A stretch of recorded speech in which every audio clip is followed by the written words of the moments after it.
Hello, and welcome back to Talk This Way. I'm your host, Marcia Martin, and today we are diving into the art of selling without selling.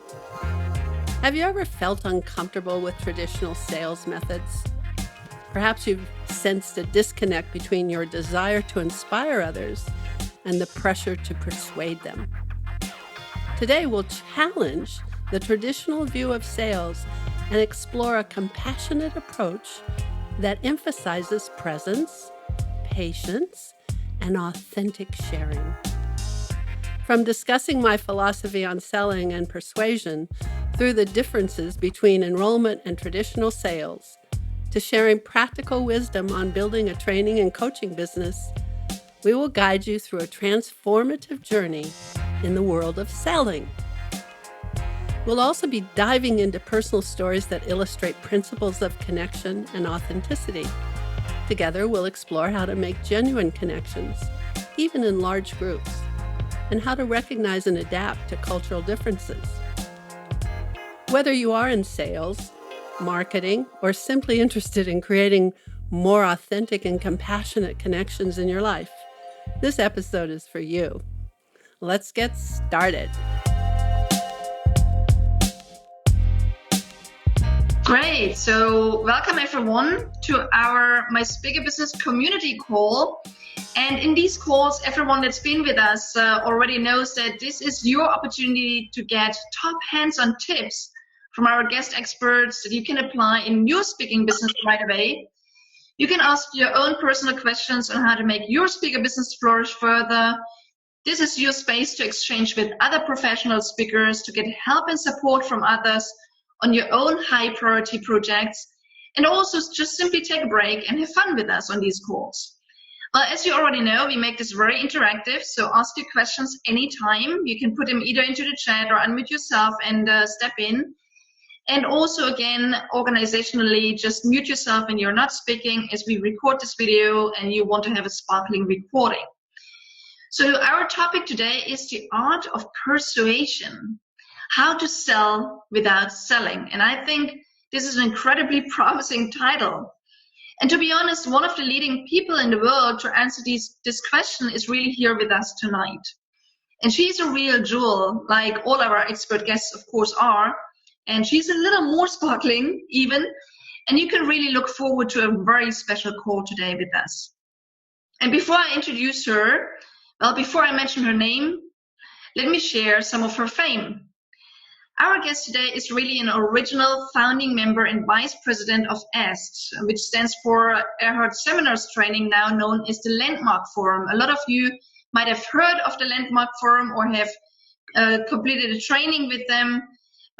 She's really one of the most effective transformational leadership trainers and executive coaches in the world. She has spoken to audiences of up to 20,000 on a regular basis, really worldwide, and she's trained over 350,000 people. She's also a renowned event producer and production manager. She has promoted, produced, and filled thousands of large special events worldwide, including major auditoriums like the San Francisco Cow Palace with a capacity of 20,000, the Los Angeles Sports Arena with 7,500, and many more. She was also the key coach and consultant to John Henley, Tony Robbins, Jack Canfield, and many other giants of the personal and business development industry. And she's helped them to expand and grow their organizations worldwide. And there's so much more to say about her, but I don't want to give away much more upfront about her, as she'll share herself some insights into her background and her priceless experiences. Well, let's all together welcome our very special guest today, our one and only Marcia Martin. Welcome, Marcia. It's really an honor and pleasure to have you with us today. Thank you so much, Monique. It's my honor to be here. And I know some of the people on the call, you, of course, and you've been in some of my programs, and Georgia has been in some of my programs. So it's kind of like coming home to family. Yes. And I love that you call this my speaker business. And I was thinking while you were introducing me, I thought, wow, this person sounds really interesting. And I realized that I've been professionally speaking since 1971. in front of groups and auditoriums and hotels and on the road. And I look back now and I'm so amazed at all of the beautiful people I've been able to meet and touch and transform. And of course, the way that they've transformed me.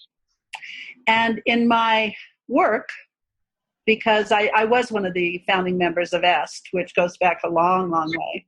That's now the Landmark Forum. But I've been in my own business since 1980, and I have an executive training firm. I deliver seminars and workshops all over the world. In fact, I'm doing one in Europe, in London, in September, called Life and Mastery, which I'll tell you about in a little while. And I also do a lot of corporate work, training senior executives in leadership and presentation skills and speaking and business championship and how to put teams together and communication. So I do feel I come with a wealth of information and experience. And one of the things I find, whether it's in the personal development world, whether it's individual seminars, whether it's with speakers who are building their speaking business, or whether it's with corporate executives, this whole issue of persuasion, selling, enrollment, how one gets another person or a group of people to commit to what you're committed to, or to buy your product, or to enroll in your program, is a huge, huge obstacle for many of us. In fact, more than not, I hear people say, oh, I'm not a salesman. Oh, I don't like to sell. Oh, well, I'm an artist.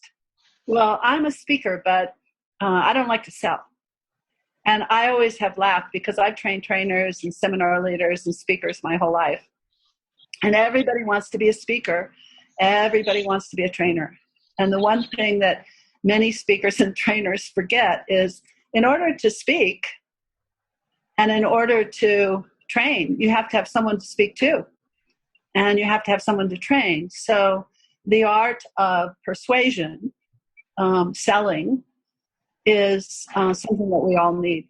I always say life is a guest seminar. And what I mean by that is there isn't anything except selling.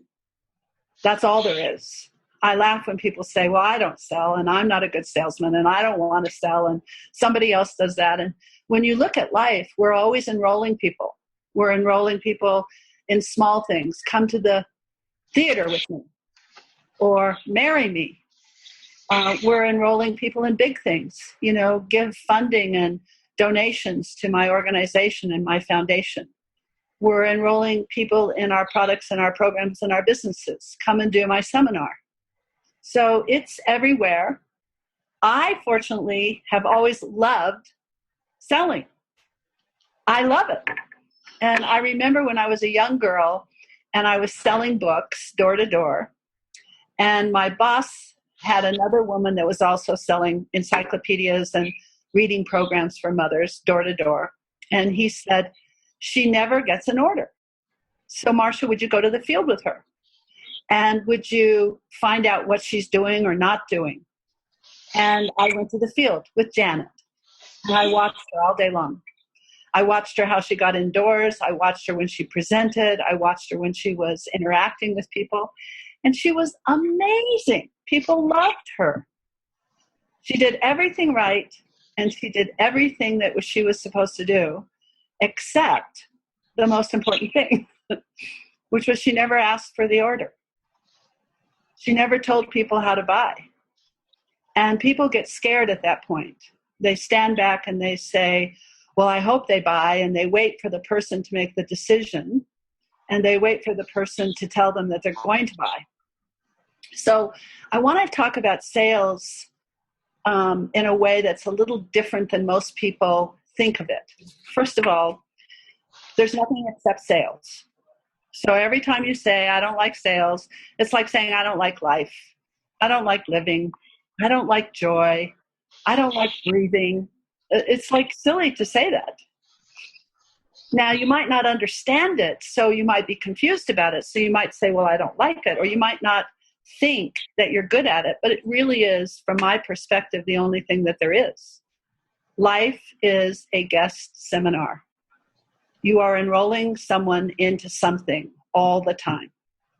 or you're being enrolled into something all the time. And if we're going to do something that often, that much of our life, I say let's be joyous about it and have some fun. So what most people think selling is where I talk you into doing something.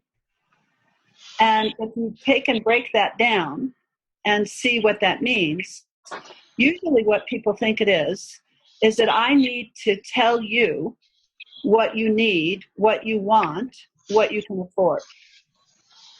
So I tell you why you should do something. Here's what you're going to get. I tell you what you're going to get. I tell you, we have little tricks. If we say, well, it's only $1 a day, that's supposed to talk somebody into the fact that they can afford it. But we're still saying you can afford it. We're telling someone what's a self-determined choice. It's not our business to tell anyone what they can afford. And it's not our business to tell anyone, from my point of view, what they need. And it's not our business to tell anyone what they desire. Those are all very important core decisions that a person must make for themselves, is how I look at it. So my job isn't to say, here's the benefits you'll get. Here's why you should do it. Here's what it costs, but if you break it down, then you can afford it. What I'm telling you when I do it that way is how it is for you in terms of your personal experience. And that's not my job. And I should keep my nose out of your business in those areas. What I can do is I can create a space, and it takes some communication savvy and knowledge. I can create a space for you where you feel safe enough to look to see whether or not you desire something, whether or not you can afford something, and whether or not you need something. And that's a scary territory because I'm taking you into yourself. In other words, I do that not by telling you what you want or why you want it or how you can get it in terms of that you can afford it. I do that by asking questions that allow you to go inside to consider something and look at something. So rather than say, you should really do this, you'll get so much value. You'll find that you'll be less shy. You will find you will have more confidence. That's telling a person what's so for them. That's their decision. It's not my job. Rather, if I say, do you see that this could value you in any way? That's a question that causes a person not to resist you, because whenever you tell a person what's so for them, they will resist. They will come up with 1,000 reasons why that's not true for them. What you do instead is you create a space where they automatically go inside to consider and answer the question for themselves. Do I want this? Do I desire this? Do I need this? Can I afford this? So is putting aside $5 a week something that you feel you can do? That's a different process than if I say to someone, it's only $5 a week, you can afford that. One, I tell a person what's so for them and they resist me. The other, I open up the possibility for them to consider what's so for them, and I let them discover that for themselves and tell me. So my job as a salesman, or my job as a persuader, or my job as an enroller isn't to tell you what you want, need, and desire. My job is to create space for you to consider and look inside to see if you do want, need, or desire it. So it's a process of asking questions and sharing my experience. When I share my experience, then I'm coming from inspiration. And inspiration draws people towards you. If I'm telling you what's so for you in your experience, I'm pushing you, and you're going to resist. Whereas if I'm allowing you to look at something and I'm sharing in a way that inspires you, you're actually being attracted towards me, or you're pulled, not pushed. So my job really is to clear the space in front of you and with inside of you so that you can see you can give this to yourself. But those are your decisions. If you want it, you need it, you can afford it. And my job, I consider, if I find out a person really doesn't feel it's valuable for them, or really feels it's not the thing for them right now and they don't need it in their life right now, or really it's not the thing that they choose to spend their money on or their time or their resources, and so they're saying I can't afford it, then I should honor those very important decisions. Now here's the little catch to it. When you open up the space for someone to go inside themselves to consider what's so, they run into doubts and fears. And it's a very big, scary world when we look inside and we see what's so. Do we really think that would be valuable?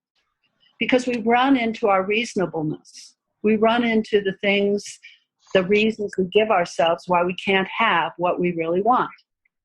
And so we get caught up in that. So if I say, well, would this be valuable for you? Do you see that you would get any benefit from this? Can you see a way that this might provide some joy in your life? Do you see this as something that you could use as a skill set? Those are all questions that cause you to go into yourself and consider. What a person will always do, though, is they'll go in and instead of looking, they will run into a reason why they can't have it. So they won't really look. So it's your willingness to be with someone in their confusion, your willingness to be with someone in their fear, your willingness to be with someone in their doubt, and to be still while they have that journey. That's a scary journey, and to be present. So, most people aren't present, first of all, and for sure they're not present when they come up to something that's difficult. And being with a person who's confused is difficult. Being with a person who's afraid or doubting is difficult. So if I'm going to persuade without selling, essentially what I'm saying is I'm committing myself to you, to be with you, while you go through a journey inside yourself to discover what's really true for yourself. And I will be here to listen. I will be here to receive. I will be here to acknowledge that that's so right now. And that's called emptying your space. In other words, I'm emptying you out of all of your concerns, considerations, fears, doubts, etc. Now, when you do that with a person, and that's why I'm in the business I'm in, I love teaching people these skill sets. I love teaching people how to come from your experience and share your own experience in such a way that it can inspire someone. Because if I can say, well, here's what I got when I took this program. Here's what happened for me when I bought this product. Here's what my friend told me they got. Then I can share that. I'm not telling the person you should do this because you're going to get something. I'm saying, well, I did it and here's what I got. That person can be inspired. So they're now moving towards you. And then if I can ask some questions, hey, does that sound like it's something that you might want to have in your life? That will guide them into their inner world to consider. But we have to know as a communicator that what's going to happen is they're going to run into their reasonableness. Then they're going to have to tell you all their reasons and not to get stuck in trying to talk them out of their reasons. Because if you start talking a person out of their reasons, essentially you're filling them back up. And your job is to empty them out, not fill them up. So it's not the appropriate time to say, oh, no, but you can handle that. Well, it's not really true what you just said. All I say when people give me their reasons is, oh, okay, thank you. And they're quiet. And then they keep talking. Now, eventually what will happen if you're in a process with someone and you've been sharing your own experience about the benefits. So I'm telling you stories about myself or friends of mine that I know about, that I can say, hey, this happened. This is what someone got. This is what I got. So I'm sharing from my experience. I'm not telling you what you're going to get. And then I ask a question. Would this be something that might be valuable for you? Do you think that this is something that you would like to have? And then I can listen while they run into all their reasonableness and keep receiving and not get scared and try to talk them out of it, especially if they're going through emotions, especially if they're in anger or upset or confusion. They're just emotions. It's not about me if somebody's angry. It's about a way that they're choosing at the time to express themselves. So I have to be willing to receive at whatever tone emotionally a person is expressing themselves and still stay present. Now, if I can do that for a period of time, what will happen is a person will open up a space inside of themselves where they go, I would really like that. Yeah, it would be valuable. They will talk themselves into it because they've let go of their reasonableness. They feel safe because you're with them. You're not trying to talk them into anything. You're sharing what's going on for you. You're just opening up and listening to kind of get them through the minefield of themselves. They will get to a place where they will know, yes, they want it, or no, they don't. Now, when they get to that place and it's real, because you can tell the difference when a person's being authentic, when they say, no, that's not for me right now. Or when they say, no, I told you, I don't want to, you can tell when a person's really looking or when they're just throwing out automatic reasons. And so my job when I say I'm an enroller is to allow the person to go through that to get to a place where they really can look to see what's so. Now, if they say to me or show me in some way, I really want this. This is for me. I have just allowed them to make the most important decisions in their life, which is, do you need it? Can you afford it? And is it something that you want? Those aren't my decisions. Those are their decisions. The least important decision is whether they're going to get it or not. The least important decision really is yes or no. But it's the most uncomfortable decision for all people. Because when people say yes or no, they want to be right. They want to do what everybody else is doing. And most people look outside of themselves to find out if it's okay. Most people look outside of themselves to see what's true for them. I want to go to the neighbor next door and say, do you like the product? Well, if you liked it, then maybe I should get it. Rather than really looking inside myself and being true and authentic with myself and saying, this is something that would be valuable for me. I could use growth in this area. So when I get to committing yes or no, what most salespeople do is exactly the opposite. Salespeople, in the worst sense, will say, here's what you want, here's what you need, here's what you can afford. And they'll give you all these reasons why you should get it. In other words, they're filling the space and they're telling you what's so for you. Then they sit back and let you make the most uncomfortable decision, yes or no. And what they do is they keep telling you you want it until the pressure and the discomfort is greater for you to say no than it is to say yes. So as long as I'm comfortable and it's more uncomfortable to say no, then I'll say yes. And that's why people feel that they're being victimized. And that's why we don't want to do it to other people either. And we don't want to be uncomfortable in that space. An enrollment person, what I say is selling without selling, is where I let you decide if you want it, need it, or can afford it.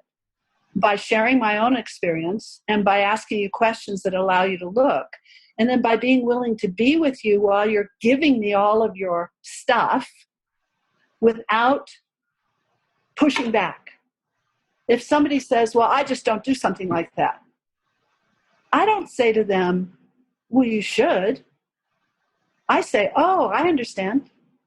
I understand. Thank you for sharing that. I can see that that's valuable for you. In that moment, I've received, and they're emptied. They don't even have that anymore. What they have is space. In that space, they can really look to see, do they really want it or not? Because what they've been looking at before is just automatic reasons. When you clear the space for someone and you're there with them and you allow them to go through their own process and you make them feel safe and they can share with you and you're present and you're connected and they feel like there's something going on here that's a conversation, not a sales job, they're willing to share with you, and then they get more space, and then they finally will get to a place where they will say, oh, I really could use this. This would be valuable. When they get to that place, what I do is exactly the opposite from what a salesman does, is I take over and I tell them how to get it. I tell them their answer. They've already really told me their answer because they've said, yes, I want it. It's valuable. I can see that it would be great. So that's when I say, good, okay, just fill out this card. Now, a salesman will stand back and do exactly the opposite. The salesman will say, well, you need this. You want this. You can afford this. And then the salesman will say, are you going to do it? I'm exactly the opposite. I say, do you need this? Do you want this? Can you afford this? Here's what I got out of it. Here's what it did for me. I'm not sure what it'll do for you. It's okay with me if you don't need it. You have to look in that yourself. Oh, it's a little uncomfortable to look, isn't it? I'll be here with you while you look. Okay, well, what concerns do you have? Well, what fears do you have? I can listen. Okay, I got that. Oh, thank you for sharing. And more space opens up till they get to a place where they say, you know, I do want it. Then I do exactly what a salesman does, the opposite. The salesman sits back and says, are you going to get it? I don't ask them. I tell them what they're going to do. Because people are afraid they're going to make the wrong decision. It doesn't even matter if they get it or they don't, really, in their life. But it does matter in their life if they really look to see if it's something that's important to them. I can't tell them whether it's important to them. They have to look for themselves. But I can say, great, take out your checkbook. Fill out the card. Give me $100 deposit. And they will follow those instructions because their motivation, their fuel that fuels them to do it is their own desire. I'm not talking them into anything. I'm just telling them how to get what they just told me they wanted.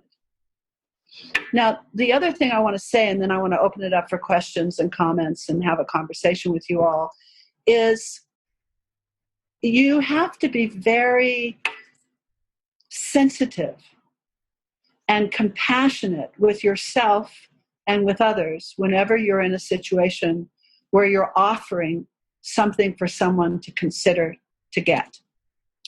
And the reason is that we all have this original experience that goes back on our time track to the beginning of humanity, where we actually sold our freedom. We gave up and we lied to ourselves. And the only way that we could lie to ourselves was to make up something that happened rather than take responsibility. What we said is, they made me. I got sold. If you look in all the great books, the Bible, the Quran, all the great books have an origination story. And the origination story for all philosophies is, once we were very happy, and then we got sold something we shouldn't have done. And we said, oh, and we lost our full freedom. And then we blamed somebody or something else, rather than saying, you know what? I just did that. See, the truth is, nobody can sell anything. Sales is a figment of our imagination that allows us the possibility that we can prove it's possible to be a victim. It is not possible to be a victim. You can pretend you're a victim. But the truth of it is, all there is choice. Choice and consequences. But we make the choices at a self-determined level. However, if I can prove sales is possible, if I can say, well, see, that person got sold, or see, I got sold, or see, if I can actually make sales real, what I'm really making real is the possibility something could be done to me. And so I reserve the right to have that possibility. Because every once in a while in life, we all want to be a victim. And it's possible because everybody agrees victimhood is possible. And that's what we're saying when we say, I don't like to sell. What we're really saying is, I don't want to make someone do anything they don't want to do. I'm not that kind of a person. So, well, that's true. And you can't, because there's always choice.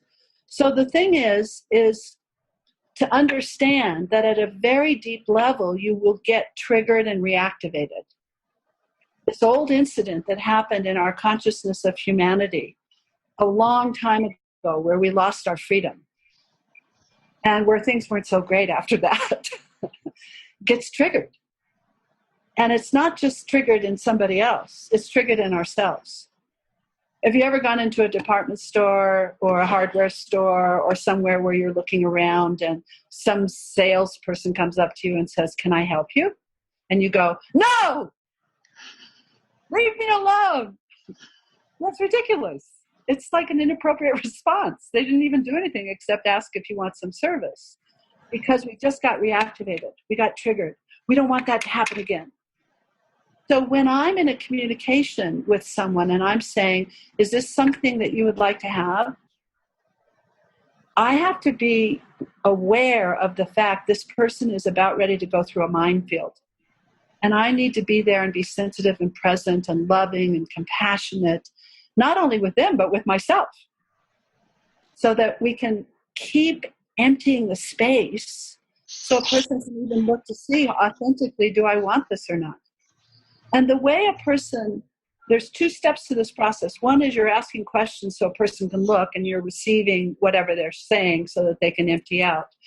The other is that you're sharing authentically from your heart about what's so for you. I mean, I have so many things I can share about seminars and workshops. I was in a seminar and a training for 10 years straight, every weekend of my life. My life opened up. My life got better. My relationships with my family got better. My relationships with the men that I loved and was in love with got better. My wealth got bigger. My understanding of life got more profound. My joy expanded. So I see the benefit of people going to trainings. I can share all of those things I got. I don't have to tell somebody what they're going to get from my training. What I need to do is tell them what I got from being trained, and then ask them, is that something that you would like to have? And if it is, here's what you do. Fill out the card, go to my website, click on register. And so it's that process that I want people to be aware of, and that it's a very sensitive thing because it's going to trigger old things where we gave up our freedom, which is huge. Okay, I think that's enough of me for a bit to have you at least be dumbfounded or have lots of questions. No. People are laughing and they're inspired, and I'm sure that there's a lot of questions in your mind already triggered by looking at your very impressive more than 40 years of experience, speaking on small stages, big stages, filling small events, filling big events, and still here you are, sparkling as ever, or even more than ever before, filling events again. So I'll start, because I know that asking questions sometimes takes a little while. Everyone, this is an invite for all of you. This is your opportunity to ask Marcia anything you always wanted to know from her, or from someone with her experience. But Marcia, let me kick off with the question. I really got inspired by the way how you say that, you empty yourself out, you create that space of really having someone dig inside and really make the decision, do they really want whatever you offer, right? The way that you presented it, or the way that I took it, it sounded a little bit like, it's something like in a conversation with someone. And I've seen you at big stages, and I've seen you at events, and I've seen you talk to people one-on-one, being fully present and so on. So I know you live your talk. But also, we have a lot of speakers in our community, and often enough, they don't want to only sell in a one-on-one conversation, right? So one of the questions probably a lot of the people that are here with us today and that will listen to this afterwards and watch it afterwards is probably, how do you create that space of getting people to think while you're actually on stage? Right. Well, first of all, I want to remind myself, I just wrote down a note, a story I want to share with you to talk about what it means to empty someone out. But when I'm on stage, first of all, there's three big things. I remember when I spoke in London at the Yes Group, this woman stood up and she says, "What's the one thing as a speaker?" And I said to her, "Well, I have to give you three," because I couldn't get it down to one. And the three were, number one, be present. And people are not present. It's amazing how people are in their head, or they're thinking about the past, or they're worried about the future, or they're worried if somebody likes them, or they're trying to figure out what they should say next. And so they're trying to go back to their memory to remind themselves what they should talk about. But not being present as a speaker, there's nothing you can sell and nothing you can enroll anyone in if you're not present. So that's first. Second is sharing authentically from your experience. And connecting is the third thing. So it's a dance. When I'm on stage, I'm not speaking and they're listening. I'm speaking sometimes and they're listening. Sometimes they're speaking and I'm listening, whether or not they speak out loud. It's like they lead the conversation, I lead the conversation, just like in a dance. So it has to be a connection. There has to be something that's going on between two people. And you can't speak to a group. Language is an interesting thing. Language is in many forms, and two of the forms are that language is the thing itself. Like I'm sitting at a table, and here's a glass. There's a word glass. Here's a pen in my hand. There is a word pen. So this thing has a name that is itself. Then there are words that people use that represent something that doesn't exist as a thing. So I can have a lot of people in the room, and a person is a word that names a thing that is sitting in a chair. I also say there's a group. That's another word, but it's a representational word. What group means is several people together at the same time. A group doesn't blow its nose. A group doesn't, trim its toenails. A group doesn't exist except as a word that represents several people. So you can't talk to a group. You can't connect with a group. You have to connect with one person at a time in a consecutive series of conversations. So when I'm speaking, first of all, I'm present. Now I'm sharing from my heart, and I'm speaking to a person. I'm connecting with one person. I'm having a conversation with one person. Because I can't have a conversation with a group. Group doesn't even exist, except as a word that represents a bunch of people. But I can connect with a person. I can connect with Monique. I can connect with Georgia. I can connect with Alice. So I do that while I'm speaking. Now, what I share while I'm speaking, Monique, is my experience from my heart, from what happened to me, what I experienced, what I got, what I benefited, how I grow. I don't tell the person, here's what you're going to get, here's how you're going to grow, here's what's going to happen for you. In that process, people are inspired if I'm present, if I'm connected, and if I'm speaking authentically. One gets better at this the more expert they become. So I throw in little stories throughout my seminar about the next seminar. I throw in stories throughout my seminar about the product that I'm going to be offering. I share with them, oh, this is what happened when I first created this product, and this is why I created it, and this is what was important to me because I had this particular time in my life where I didn't feel confident, and I realized that that was something people needed. And so I put together this product that could share the art of confidence. So I'm really speaking from myself, my own experience, from my heart, true, authentic, connecting with another person while I'm being present. At some point, I've done that enough where I can say, okay, and clear as an instruction. I'm not going to sit back and I'm not going to say, well, if you want to have this, then perhaps if you would like to, you might want to go back and ask somebody a question, and you might want to, take out your checkbook, but don't take it out unless you really want to. And it's okay if you wait and have your decisions, and I'm not forcing you. No, I just say, okay, if you want to be in the seminar, go to the table, talk to Marie, fill out a card, and put down a $100 deposit. And I say it clear. Now, also what's happened on stage during that time is people have asked me questions, or they're in exercises. So during that time, I can get them to empty out their concerns. So I hope that addresses what you're saying, like what I do on stage. It's the same process I just described. I tell them what I got in a way that they can look to see if that's something they want. And then I tell them how to get it. And I give them a clear instruction on what to do. Go to the back table. Now, I do want to share this one story that happened to me, because I think it'll be good for people to understand about emptying out, receiving. So I was in Atlanta. I don't know how many of you have been to Atlanta, but the Atlanta airport is huge. And it is so huge that you take a train to get to the plane. I did not know this about Atlanta. It was my first time in Atlanta airport. And I was traveling from San Francisco through Atlanta to an East Coast town. And I was going to a speaking engagement where I had 300 people to address that evening. And I decided to have lunch first before I got on the plane. So I took my time having lunch.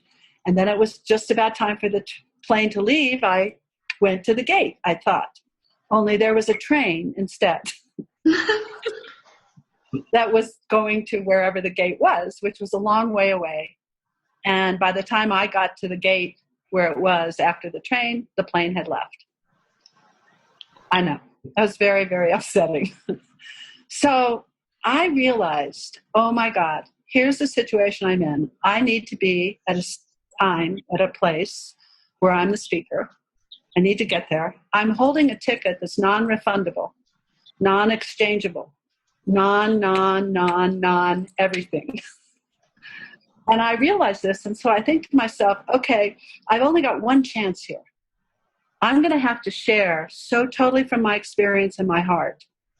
And then I'm going to have to just be still and quiet while whatever happens, happens.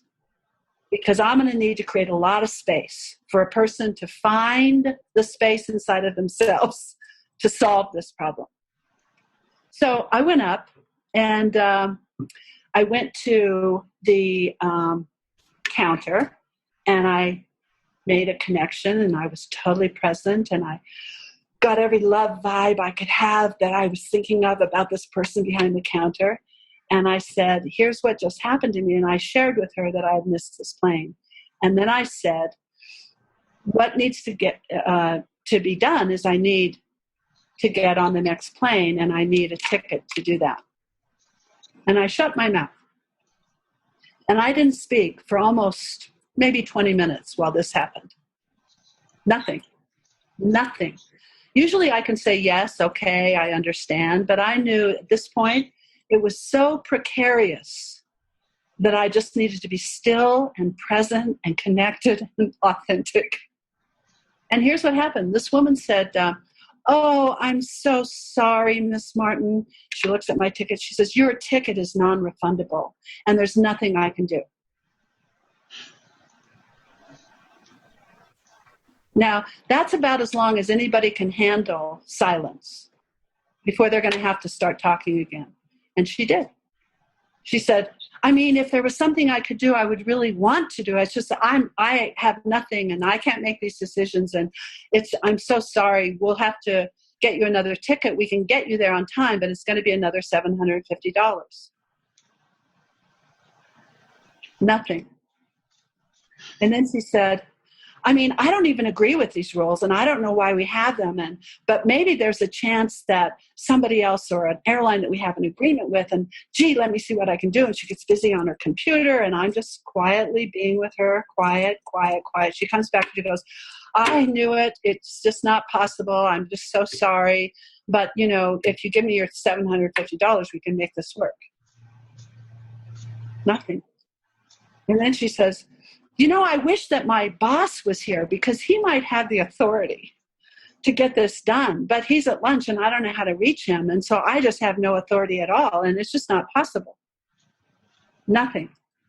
And literally after another 10 minutes of conversation like that, this woman looked at me and she said, you know what? I'm going to make a decision in the field. And she gave me a ticket. Now, what had I done? I had done just the things I just told you about in terms of enrolling someone. I shared from my heart about what was going on with me. I didn't tell her what she should be able to do. I didn't tell her why it should happen. I told her what was going on with me. And then I listened while she emptied out all of her concerns and reasons and thoughts and rules and until she was empty. And when she got in touch with the piece of her that was connected to me, what human beings want to do when they get to that place is make it work. And what human beings want to do when they get to the place of deciding whether to take your program or buy your product is to have their life expand and to grow and to help each other and to contribute. So it's of course, if I'm sharing from my heart about everything that I got and they're touched by that, all they need is instructions on how to get to the table to sign up. It's magical. So I hope that also opens up some understanding of what I'm talking about, emptying space. We've got some questions here. Yeah. So Georgia's asking the question, when you start to speak or to sell or to train, do you start with questions or sharing stories? How do you get into the door? Great. Well, I do it a lot of different ways, Georgia, because I do what's appropriate to the moment and to the situation. And when you're present and when you're in touch with your authentic self, which is where your intuition lives, then you are in the moment and you will find that you will choose the right path to take. So there's no one answer to anything for me except be present, speak from your heart, be connected. But I have a process that I kind of look at. One is when people come to my seminars or to a conversation with me, I know the first thing that needs to happen is there has to be space created. People are filled up. So I usually will do some kind of an exercise from the stage that allows people to empty out. One exercise might be, how many people came from, the other side of town? Put your hand up. And that lets them kind of just get present because they're emptying out. Or I might say, turn to the person next to you and share with them the reason that you're here. So again, they're emptying out. Or I might say, everybody stand up and tell me what it is you want from the workshop. And I would take a few people to do that. But really, I don't really listen to what they're saying, or do I even really care, to tell you the truth. What I care about is something bigger and deeper, which is they get present and they empty out and they have some space. So someplace in my presentation, there has to be some of that. The other thing is I always am sharing stories.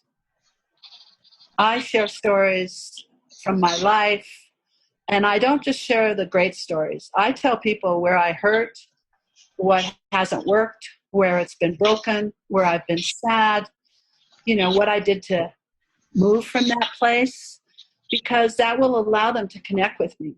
I tell stories from my childhood. I tell stories from my relationships, the ones that worked and the ones that didn't work. I tell stories on myself because it allows them to look inside and have it be okay with whatever's going on with them. If I'm a perfect human being, then when they look inside and they find doubt, they're not going to have any kind of connection with me. If I can show them I have doubt too, and I'm just as scared as you are too, and I don't know what to do either, and gee, I feel like, everybody's going to think that somebody's going to find out I'm a fraud and I don't know what I'm doing, and then they can go, oh, that's me too, that's me too. So I'm always telling stories. And it's a combination of questions. And I don't necessarily ask a question and tell a story and then wait for them to give me the answer. I might say something like, so I think it's really valuable for a person that's considering something to look inside and see, is that something they want? Now that's a question. I just asked, do you want this? Without asking the question. But still, it's a dance of all of those things and elements together with, at some point, there's a space. And if I'm present and my intuition is on, which it always is if I'm present, I can see, okay, now's the time. I don't look at, well, we have to cover one more subject because it was in the agenda before we take a break. What I think is the space is open where people are courageous enough to be able to walk back to the table and enroll. So that's when I take the break. The break doesn't happen after a certain part of information. The break happens when there's space in the room for people to do what they want to do, which is enroll. So then I give them the instruction. So I hope that answers or clarifies some things for you, Jojo. Yay. It looks like it did. She's a very happy girl. Yes. Okay, again, everyone else, if you have any questions, just share them now. You also said beautifully, Marcia, how important it is to connect with one person at a time in the audience, right? And I've seen you do that, and I've been in one of your trainings where I learned, and there was a reason for me to sign up as well for it, to find out more about how I might becoming even more authentic and connect even further with my audience. So just for everyone here that hasn't been in that training yet, can you share just some hints on how do I do it? How do I connect even with an audience of hundreds or even thousands of people that you've been speaking to and you still keep speaking to on a regular basis? How do I exactly do that? Connect with a person one at a time. So it's a series of consecutive one-on-one conversations. If you have a small group, it's easy because you can go around and make eye contact and talk to that person and really be talking with them. If you have a really large audience, and a lot of times in a large audience, there's a light on you, so you can't even see the audience anyway.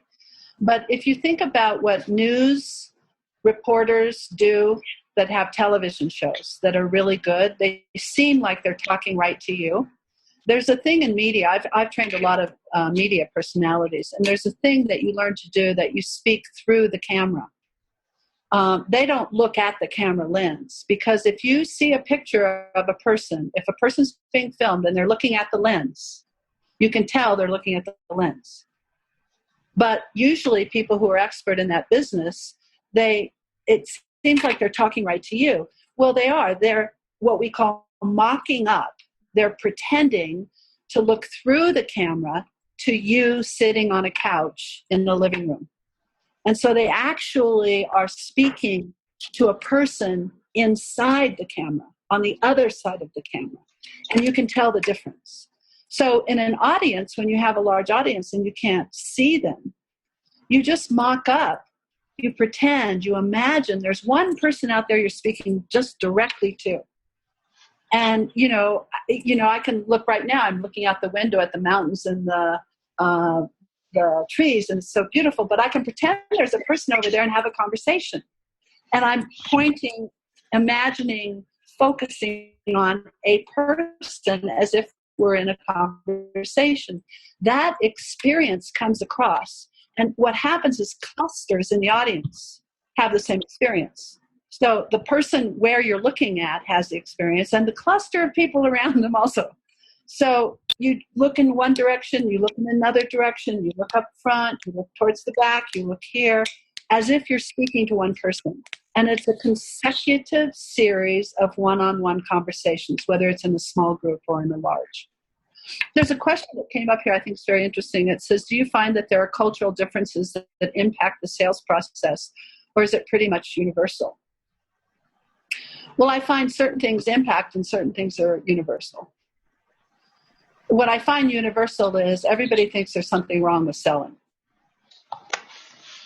It's got a bad...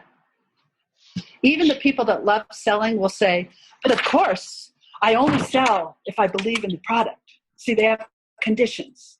So underneath the assumption is something's wrong with this. I don't know what it is, but I shouldn't be doing it and somebody shouldn't be doing it to me. We all have this universal assumption that it's a bad thing. It's not good. We don't want to do it. It's uncomfortable, something. That seems to be universal. I would like to make it universal that all there is selling, because I think that is really a truth. But right now, I know that what's universal is there's something wrong with it. People have that assumption. Now, things that I find different culturally are sometimes I can make direct eye contact, and sometimes I can't. Doesn't mean I'm not connected if I'm not looking you directly in the eyes. I happen to have a very strong, powerful eye connection. I've been taught how to confront, be with my environment without going away. But I don't have to stare you down. And if it's easier for you, if I look somewhere else while I'm talking to you because of your culture, because in some cultures it's not polite to look somebody directly in the eye, then I go with what your culture is. So again, as with Georgia, I would say to Eric, who asked this question, if you're present, you'll be in touch with your intuition, you'll be in the moment, and you'll know what's appropriate. Great. Powerful question, great answer, Marcia. Well, I think we have time for another one or two questions. And while some people might still think about if they should dare to ask more questions, but let me ask you one, asking you a little bit of a bigger question or bigger perspective in a way. Because I know, and everyone here knows, that you are one of the founders of Landmark, right? And a lot of people here are starting out as speakers, starting out as trainers. Now they think, wow, starting out with an idea of building an educational business to really bring it to a place where you've trained millions and millions of people over the years, right? Mm-hmm. From hindsight, what do you think are the most important steps to take to really, not be overwhelmed by the big idea or the big vision at the beginning? And also, what should you do to get started? And what are the chances or the steps you need to take to increase the chances to turn it into a business as such and not just be a trainer, but build a training business? Okay, good question. First of all, I want to clarify, I'm a founding member of EST. EST was the forerunner of Landmark. I have trained many of the trainers that are trainers at Landmark today, because my job at EST for 10 years was to train the trainers, the seminar leaders, and the graduate seminar leaders in communication and presentation skills and speaking and enrollment and sales. I was the head of the communication and registration division, so my job was to fill the rooms and produce the events and train the contact staff. My job, Werner used to say, was from the time you did not know about EST to the time you were actually taking the training. Whatever happened in there, which included the creative department, it included PR, it included sales, it included enrollment, it included training the trainers, was what I was responsible for. So I just wanted to make clear, I'm not a founder of Landmark. I'm a founding member of EST, which became Landmark. There were 5 of us in the beginning working with Werner who helped to create EST. Here's the thing about what I've noticed. So I've also done a few other things. I helped John Hanley expand LifeSpring. I was the consultant for the West Coast seminars, and I trained the trainers. Betty Spruill was one of the big trainers in Los Angeles at the time. I worked with the graduates and the guest seminars and revamped that whole part of LifeSpring. I ran Tony Robbins' organization for a couple of years as a consultant. I trained his sales staff and his trainers and organized and helped take him national as well as international. I helped him launch his first book. So I've had a lot of experience in taking something from the beginning to having it be big. I also had a jewelry company, and I had a partner, Laurel Birch, who was a very famous designer who's passed away. And she and I created a company called Suru. And we eventually, from where we started, had 3,500 retail companies that we merchandised for. And we had vendors and organizations all over the world, in Hong Kong and in Africa and Japan. And so that started, just like all of those other things started, with one. When I look at nature, how cells develop into entities, is that one cell divides, and then those cells divide, and then those cells divide, and then they become specified. So I think nature has all of the answers. For me, if a person wants to have a really big business, like a forest, you start with a seed and you grow a tree, and it will exponentially grow. I'm not for people that think they can start off really big. I say start with one workshop and get 10 people that are your spokespeople because they've had a good experience. And then invite them to go and share their experience with someone else. Because when somebody has something valuable happen to themselves, they want to share it with their friends and family. You don't have to have a sales staff. You have to have people who have experiences that have benefited them, and then let them loose on the universe, so to speak. So I say start small. Start with wherever you are. Start with one seminar. Make that successful. Then divide. And that's how we started us too. We started with a seminar that had 20 people. And then Werner said, okay, let's do the next one with 30 people. Then he said, let's do the next one with 40 people. Then he said, let's do the next one with 60. When we got to 60, and it was just once a month, so all we had to do was enroll 20 people once a month, and then 30, and then 40. Then he said, let's double it. Let's go from 60 to 120 in one training a month in one city. Now that grew itself. I hope this answers your question a bit, because I think people think that there's some plan, I can start big and it's all great. It's faster if you start small. When Laurel and I started the jewelry business, she had a table in front of the wharf at Fisherman's Wharf, and she handmade each earring set. And we sold one earring set at a time off of the table at Fisherman's Wharf. And all of a sudden, people liked the earrings so much that boutique stores were coming to us and say, can we have 10 of these? And pretty soon, when we got orders for 100 or 200, we said, we need a manufacturer. We can't do this by hand anymore. So let's set up Hong Kong. It happens naturally. I hope that is kind of what would be valuable for you in that question. Absolutely. And Marcia, we are already an hour, and it felt like 10 minutes to me, because you and I know each other. We could keep talking for hours and hours, right, as we sometimes do. But there's a question from Florian, and I think it's also a perfect bridge into telling us a little more about the programs you run and so on. There was a question from Florian asking, what are your products? What are your services that you're selling, and which one is the greatest for you?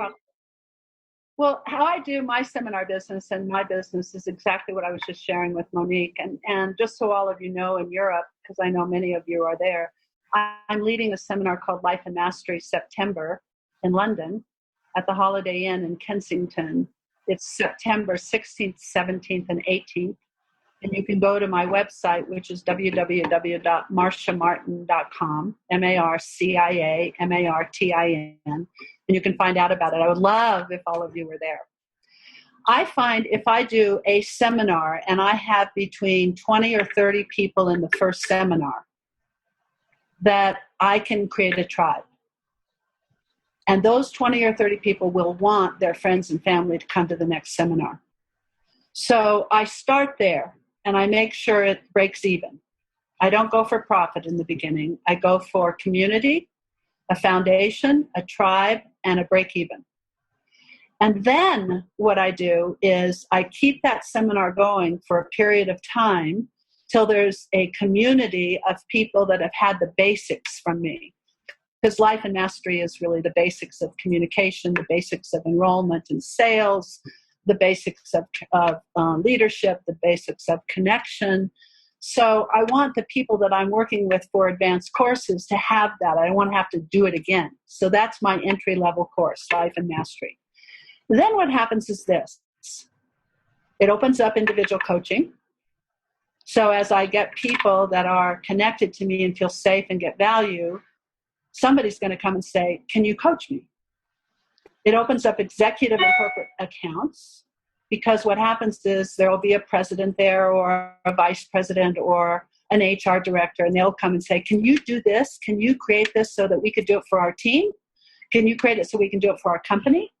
And it just expands from there. And so what I find, and then of course, as I go along, what I do is I film, I audio tape, I videotape, and I turn those into products that can be sold online and in the course itself. And then that creates a whole other dimension of profit. So it's not one that's the most. I say it's one that's a funnel, and each funnel feeds into the rest.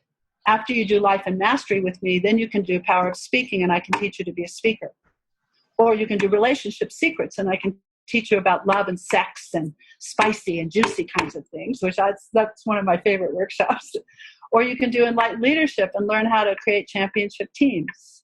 So, there's many pathways. I create a center that opens up into many pathways of profit. I hope that answered what you were talking about there. Yeah, sounds very promising, and I know that I definitely already look forward to being there with you in September once again. And I know some of us are already signed in and ready to go. So we all love your stories, and I know we are coming to an end. But I'd like to invite you, because there's one question open we haven't answered. I'd like to invite you to tell us one of your stories of one of the failures besides Atlanta. Here was a question, was it the Atlanta airport incident your biggest mistake? Probably it wasn't. So, what were the things that, you felt like, hey, this was one of the greatest mistakes and one of the greatest learnings that I took away? Let's round it off with that, Marcia. Okay. Well, I will tell you about my jewelry business. I made probably the biggest mistake of my life as a business girl, as a businesswoman, as a business person. And I find it taught me a lesson that when things are working, don't change them. I find that when people, like if you have a good speech and you have a good act, if you have a good a center that's working, if you have a good product and it starts to really work, then we get bored as human beings. We think, oh, well, we have to fix it, or we have to change it, or we have to. And there's a condition in life that says when things are working and it's normal, don't change anything. That's a condition for that particular, that's a formula for that particular condition. And I got to a place where, I had jewelry and we were making it all over the world and we were in Hong Kong. And then I started thinking and inventing, and I said, we should change the numbering system of how the wholesale products are ordered. And it sounded like a great idea in Hong Kong. Okay?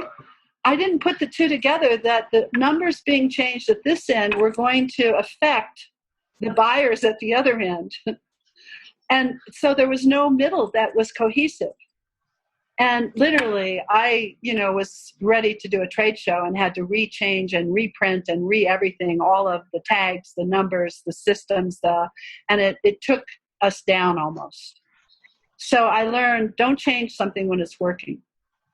And I think that's good for people in the seminar business, because we get something that's working and we want to fix it. In fact, in an organization that you and I both belong in, right now it's working great, and we're deciding to change the structure. And I'm like wanting to say, no, not the time to change anything like that. Let's keep building it the way that it is. So hopefully that's beneficial to what you're asking.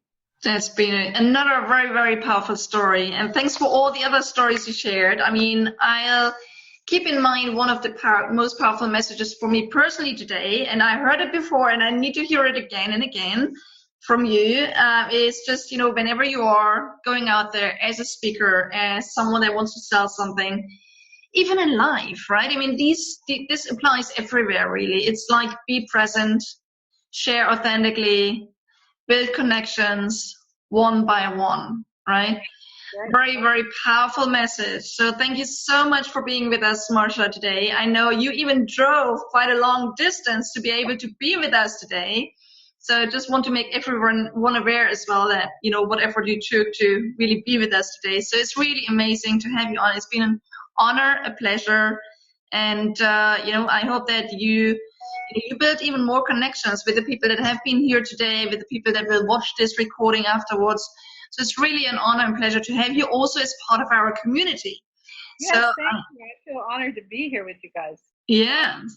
So, there might be more questions coming up. I see already the first big thanks yous already posted here. So there might be more questions coming up when people start digesting our conversation in the next couple of days.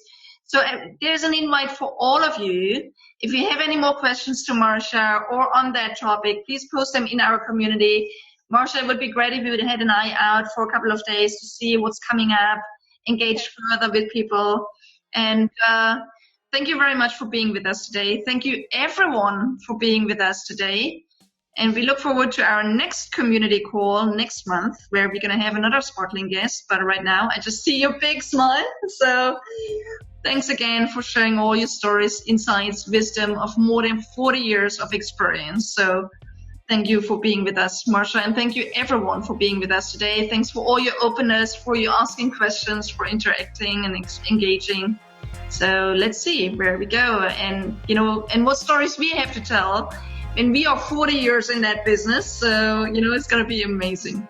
Great, thanks, Marcia. Thanks, everyone. Have a fantastic, sparkling, brilliant month, and let's reconnect in the meantime in our community on Facebook. Okay, everyone, have a great time. Bye. Thanks for listening to Talk This Way. If you enjoyed the episode, follow the show on Apple Podcasts, Spotify, or wherever you listen to podcasts. And for access to training, courses, and other ways to learn from Marcia, visit marciamartin.com. That's MARCIA.